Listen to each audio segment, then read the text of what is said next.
pengujian vaksin COVID-19 saat ini terus dilakukan. Badan Pengawas Obat dan Makanan atau Badan POM tengah menunggu hasil uji klinis vaksin COVID-19 yang sedang dilakukan oleh Bio Farma. Tentunya pengujian ini harus melalui standar agar siap digunakan. Untuk lebih jelasnya, saat ini saya sudah bersama dengan Kepala Badan POM, Ibu Penny Lukito, yang akan berbincang seputar tahapan perizinan dan regulasi tentunya terhadap vaksin COVID-19. Salam sehat Ibu, apa kabar? Alhamdulillah. Dari perkembangan terakhir, vaksin saat ini kan sudah sampai uji klinis fase ketiga. Boleh nggak dijelaskan kepada kami, seperti apa sih sebenarnya pemantauan yang dilakukan oleh Badan POM sejauh ini? Sekarang kita sedang berproses untuk observasi, pengamatan, dan nanti tentunya hasil dari melihat ke aspek keamanannya dan terutama adalah pengamatan untuk aspek khasiatnya atau efektivitasnya. Ya. Dalam periode biasanya adalah 1 bulan, 3 bulan, kemudian 6 bulan. Nah itulah kenapa kita akan memberikan emergency use authorization. Untuk mendapatkan emergency use authorization, efficacy hanya cukup 50%. Kalau vaksin itu umumnya adalah 70%. Nah, berdasarkan sejarahnya, Bu, berapa lama sih sebenarnya proses pengujian dan perizinan yang dilakukan oleh Badan POM? Kita tidak membuat sendiri, ya.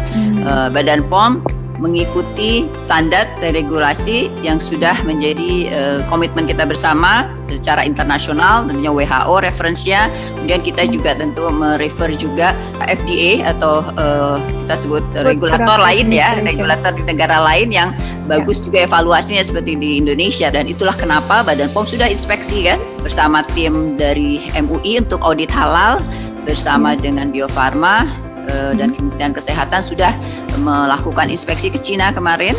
Boleh ceritakan Bu bagaimana hasil laporan dari kunjungan ke Cina waktu itu?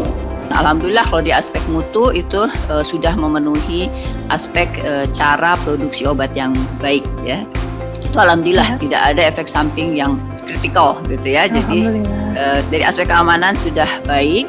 Sekarang aspek efektivitas ya, khasiat yang masih kita tunggu. Jadi dianalisa pengambilan sampel darah, kemudian dianalisa di laboratorium, melihat seberapa besar si vaksin itu memberikan efektivitas terhadap peningkatan antibodi kita. Nah, ada standarnya mesti mencapai berapa yang dikatakan bahwa vaksin itu efektif dari segi meningkatkan antibodi. Terus kemudian juga kemampuannya untuk menetralisir virus yang masuk ke badan kita. Jadi meningkat antibodi kita dan memang cocok sehingga menetralisir apabila ada virus yang masuk. Untuk emergency use authorization sendiri, seberapa cepat Bu waktunya? Dihitungnya dilihat dari setelah subjek itu disuntik yang kedua, kemudian dia kembali ke masyarakat, ada berapa kasus yang terjadi. Nah itu biasanya dihitung dalam waktu 3 bulan, 6 bulan, ada berapa kasus yang terjadi. Kalau untuk emergency nutrition, kita bisa lihat dalam waktu 3 bulan. Ya, tapi bisa jadi juga kalau pandemiknya sudah tidak terlalu intensif seperti di Cina, itu biasanya akan lebih lama lagi. Apakah vaksin COVID ini yang pertama? Tentu kan sudah ada yang sebelumnya dikeluarkan izinnya EUA selama masa pandemi ini.